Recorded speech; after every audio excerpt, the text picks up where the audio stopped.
The smell of fresh mahogany and cedar was, to Elias, the scent of breathing itself. For 30 years his workshop had been his sanctuary, a place where raw, unyielding timber surrendered to his vision. He was a master carpenter, a man whose hands spoke a language of precision and grace that his tongue never could. Every dovetail joint he cut was a testament to his patience. Every polished surface reflected a lifetime of dedication. But today the sanctuary felt hostile. Elias stood at his heavy oak workbench, staring at his right hand. It rested against the cool metal of his favorite chisel. Or rather, it was supposed to rest. Despite his fierce concentration, a subtle rhythmic tremor pulsed through his fingers. It was an involuntary dance, a frantic little vibration that mocked his decades of discipline. Early-stage Parkinson's, the neurologist had said last Tuesday. The words had fallen between them like lead weights, heavy and suffocating. Elias clenched his fist tightly, forcing the shaking to stop, burying the weakness within the tightness of his grip. He was 50 years old, a man in the prime of his craft, yet his body had quietly decided to betray him. "Elias, are you taking a look at the Magnuson blueprints?" The voice broke his reverie. It was Leo, his eager 22-year-old apprentice. Leo possessed raw talent but lacked the seasoned restraint that only years of mistakes could forge. Elias immediately plunged his trembling hand into the pocket of his sawdust-covered apron. He turned slowly, offering Leo a steady, reassuring smile. It was a facade that was becoming increasingly exhausting to maintain. "I was just going over the dimensions," Elias lied smoothly, his voice a deep, calming rumble. "This isn't a standard dining table, Leo. The Magnuson piece requires a seamless integration of walnut and brass. It has to be flawless." Flawless. The word tasted bitter in his mouth. The Magnuson commission was the most lucrative contract he had ever secured. A wealthy local businessman wanted a massive, custom-built centerpiece for his new estate. The advance payment alone had been staggering. The final payout upon completion would be life-changing.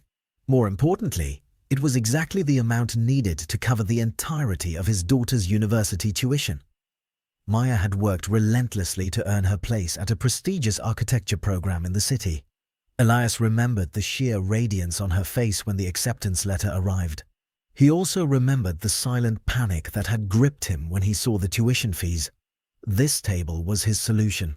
It was his final, desperate gift to her. He had to finish it before his hands failed him completely. "I've prepped the walnut slabs," Leo said, wiping sweat from his forehead.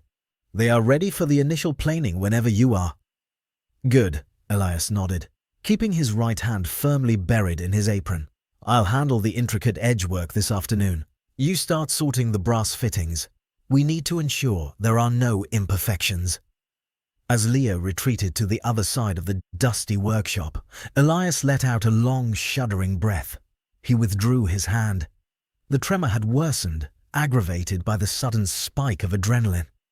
He reached for a sanding block with his left hand, clumsily attempting to mimic his usual dexterity.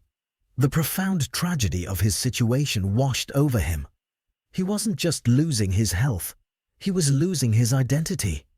Who was Elias the carpenter without his hands? He was a man composed of calluses, scars and muscle memory. Without them, he felt like a hollow shell. The afternoon bled into evening, a grueling marathon of hidden struggles. Every intricate cut required twice the effort, twice the concentration. He found himself timing his movements, striking the chisel in the brief milliseconds between the tremors. It was agonizing. By the time the sun dipped below the horizon, casting long golden shadows across the wood shavings on the floor, his muscles screamed in protest. He locked up the shop long after Leo had gone home. The walk to his house was short, but tonight every step felt heavy. When he opened the front door, the aroma of roasted chicken and garlic welcomed him. "You're late," his wife Sarah called out from the kitchen. Her voice was warm, laced with the easy affection of a 30-year marriage. Elias carefully removed his boots and jacket, taking a moment to flex his aching hands in the dim light of the hallway.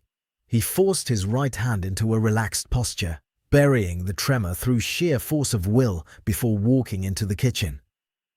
"The Magnuson table," Elias said, leaning down to kiss her cheek. "It's demanding more attention than I anticipated." Sarah turned, her brow furrowing slightly as she took in his pale, exhausted face. "You're pushing yourself too hard, Eli. You're 50, not 25. The table will get done. You don't need to kill yourself over it." "It has to be perfect, Sarah," he murmured, taking a seat at their small dining table. "For Maya. This commission pays for everything. Her tuition, her accommodation. She won't have to take out a single loan." Sarah sighed, wiping her hands on a towel. "I know, and I'm incredibly proud of you. But Maya needs her father healthy, not worked to the bone." Elias looked down at his hands, resting them flat against his thighs beneath the table, out of her sight. He could feel the familiar, treacherous vibration beginning again against his leg. The secret gnawed at his conscience. Sarah was his partner in everything, yet this was a burden he felt compelled to carry alone. If he told her the truth about the diagnosis, she would demand he stop. She would insist on finding another way to pay for Maya's education, even if it meant sacrificing their own modest savings or forcing Maya to defer her enrollment. He couldn't allow that. He wouldn't allow his physical decay to ruin his daughter's future. "I'm fine, Sarah," he lied, looking up and offering her a tired smile.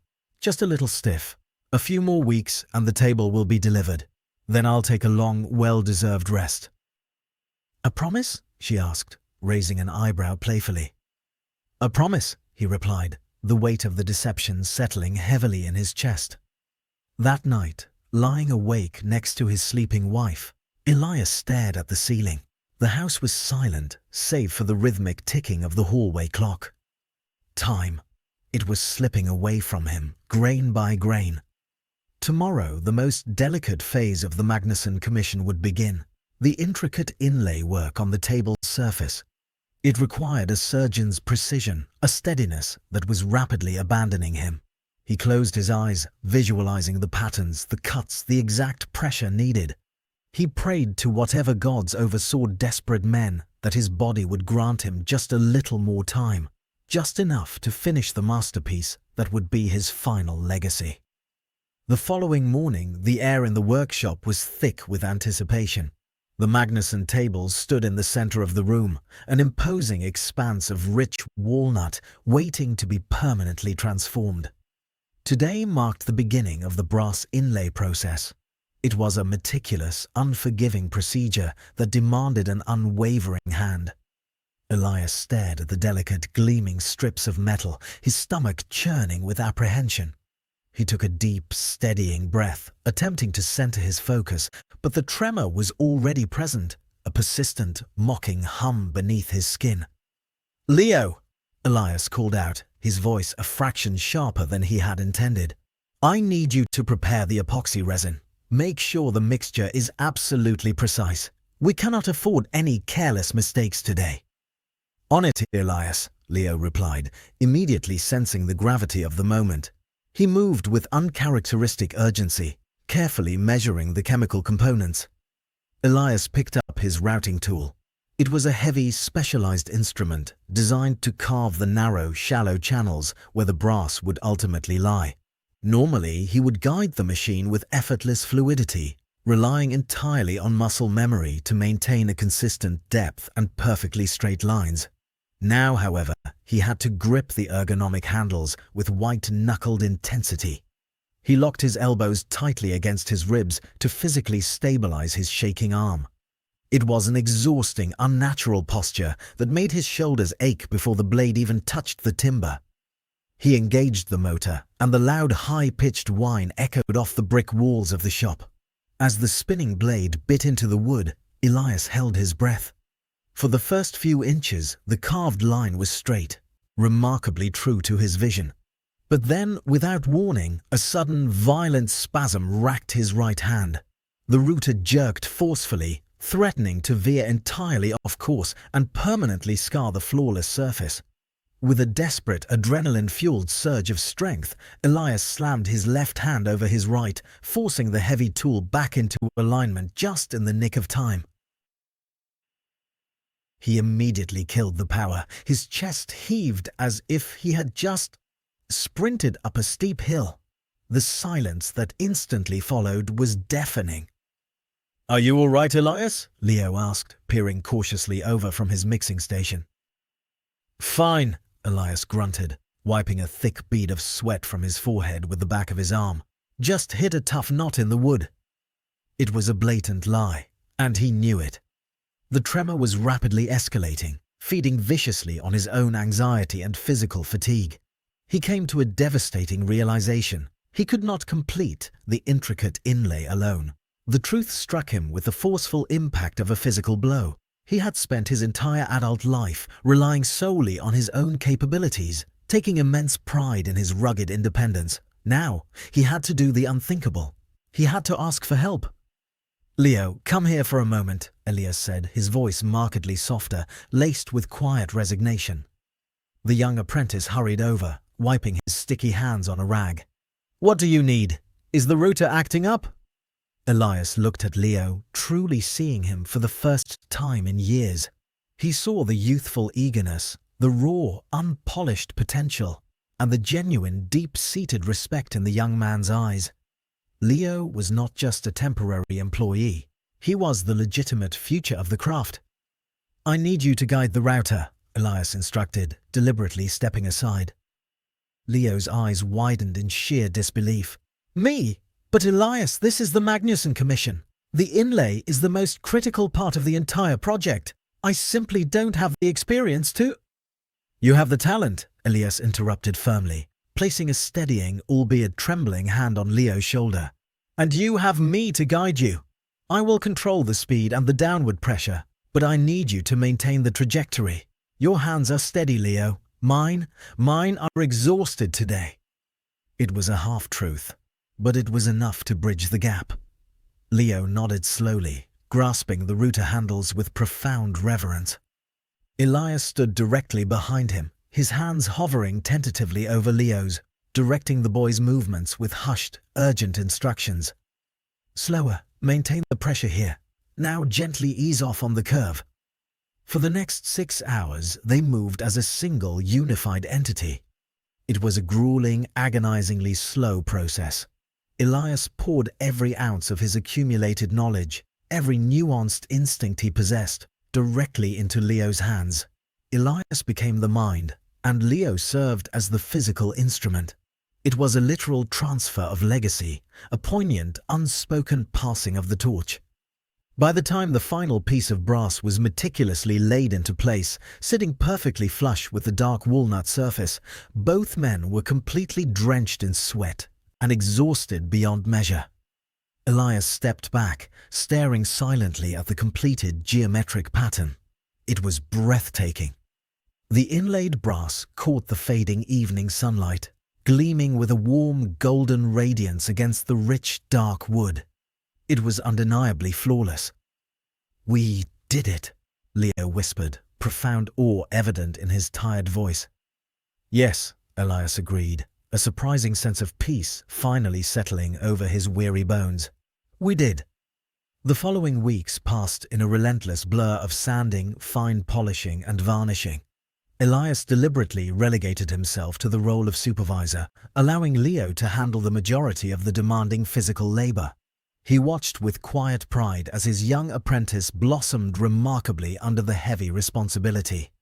When the magnificent Magnuson table was finally wrapped and loaded onto the delivery truck, Elias physically felt a massive burden lift from his shoulders.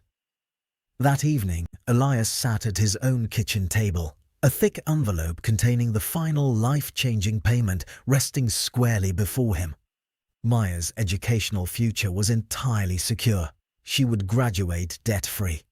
He looked across the small table at Sarah, who was peacefully sipping her chamomile tea, completely unaware of the monumental shift that had recently occurred in their lives. "Sarah," Elias began, his voice surprisingly steady and clear, "there's something incredibly important I need to tell you." She set down her mug immediately, instantly sensing the profound seriousness in his tone. "What is it, Eli? You look so pale."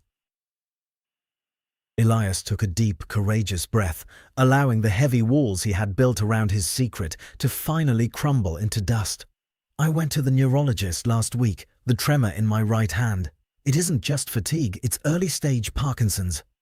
Sarah gasped sharply, her hand flying to cover her mouth.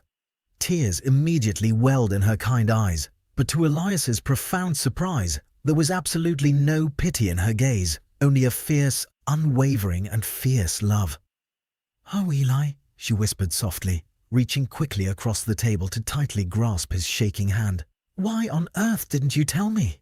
Why did you insist on carrying this terrible weight all alone?" "I had to finish the table," he explained simply, his voice breaking slightly with emotion. "For Maya." "We would have found another way," she insisted fiercely, squeezing his rough hand tightly. "We always do. You are infinitely more important than any piece of wooden furniture." Elias smiled, a genuine, entirely unburdened smile. He looked down at their seamlessly joined hands, feeling his relentless tremor pulse against her soft palm. He was undoubtedly losing his primary livelihood. The beloved workshop would soon inevitably belong to Leo entirely. But as he looked deeply at his devoted wife and thought of his talented daughter's exceptionally bright future, he realized a fundamental truth. His identity was not solely defined by what he could physically build with his own two hands. His true legacy was defined by the deep love he provided, the invaluable knowledge he willingly shared, and the silent sacrifices he was strong enough to make. The master carpenter had successfully crafted his final greatest masterpiece, and in doing so, he had finally learned how to let go. The end. And that brings us to the end of Elias's emotional journey. I hope you enjoyed this story about sacrifice, family, and learning to let go. This text was packed with beautiful, advanced English vocabulary that is perfect for taking your language skills to the next level. Let us transition into looking at some of the most challenging words and phrases used in the story, and I will explain them simply so you can start using them in your own conversations. Key vocabulary. Sanctuary. For 30 years, his workshop had been his sanctuary. A sanctuary is a safe place, a refuge where you feel protected and at peace. In this story, Elias feels safest in his workshop surrounded by his tools. But you can also use it to describe a quiet room in your house or a protected nature reserve for animals. Tremor. Despite his fierce concentration, a subtle rhythmic tremor pulsed through his fingers. A tremor is an involuntary shaking movement in your body. It is often a medical symptom, like in Parkinson's disease, but you can also feel a slight tremor in your hands when you are very nervous, angry, or cold. Facade. It was a facade that was becoming increasingly exhausting to maintain.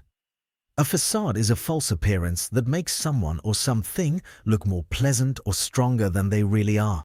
Elias was pretending to be perfectly fine, putting up a brave face to hide his illness and weakness from his young apprentice. Lucrative. The Magnuson Commission was the most lucrative contract he had ever secured. When something is lucrative, it produces a large amount of money or profit. We usually use this word to describe businesses, specific jobs, or professional deals that make you very wealthy. Imposing. The Magnuson table stood in the center of the room, an imposing expanse of rich walnut. If something is imposing, it looks grand, impressive, and sometimes a little intimidating because of its massive size or strong presence. Think of a giant, ancient building or a very tall, serious person. Resignation. "I need you to guide the router," Elias instructed, his voice markedly softer, laced with quiet resignation. Resignation means accepting that something bad or difficult is going to happen and that you cannot change it. Elias finally stopped fighting his failing body and accepted that he needed help to finish the table. Reverence. Leo nodded slowly, grasping the router handles with profound reverence. Reverence is a feeling of deep respect and admiration for someone or something. Leo held the tools with reverence because he deeply respected his master and the sacred craft of woodworking. Key phrases. Now, let us look at some of the advanced phrases and idioms used in our story. Surrendered to his vision. Raw, unyielding timber surrendered to his vision. To surrender means to stop fighting and give up. Here, it is used poetically to say that the hard, stubborn wood stopped resisting Elias and allowed him to shape it exactly how he imagined it in his mind. Fallen between them like lead weights. The words had fallen between them like lead weights, heavy and suffocating.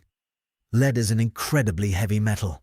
When we say words fall like lead weights, it means the news was extremely serious, shocking, and created a heavy, uncomfortable and dense silence in the room. Bled into. The afternoon bled into evening, a grueling marathon of hidden struggles. When one time period bleeds into another, it means the time passes smoothly and continuously, merging together. This often happens when you are working so hard that you do not even notice the day slowly turning into night. Worked to the bone. Maya needs her father healthy, not worked to the bone. To be worked to the bone is an idiom that means to work incredibly hard, pushing yourself to the point of complete physical and mental exhaustion. Passing of the torch. It was a literal transfer of legacy, a poignant, unspoken passing of the torch. This beautiful phrase means transferring responsibilities, knowledge or traditions from an older generation to a younger one. Elias was giving his skills and his role as the master carpenter directly to Leo. Comprehension quiz. Now that we have explored these wonderful words and phrases, let us see how well you understood the narrative. I have a short comprehension quiz for you with 3 questions. First, what specific medical condition is Elias trying to hide from his wife and his apprentice? Second, why is completing the Magnuson table so incredibly important to Elias? Third, who does Elias eventually ask to help him finish the intricate brass inlay work on the table? Please pause the video right now, think carefully about your answers, and write them in the comments section below. Do not worry about making mistakes, just do your best. I will wait here for a moment, and then I will reveal the correct answers. Welcome back. Let us check your answers and see how you did. For the first question, Elias is trying to hide his diagnosis of early-stage Parkinson's disease, which is causing his hands to shake. For the second question, the table is so important because the final payment from this lucrative contract will completely pay for his daughter Maya's university tuition. And for the final question, Elias asks his young apprentice Leo to help him guide the heavy routing tool to finish the table. If you enjoyed Elias's journey today and found these vocabulary explanations helpful for your English learning, please make sure to hit that like button. It really helps the channel grow. And do not forget to subscribe and turn on notifications so you never miss our future stories and lessons. Keep practicing your English, keep reading, and I will see you in the next video.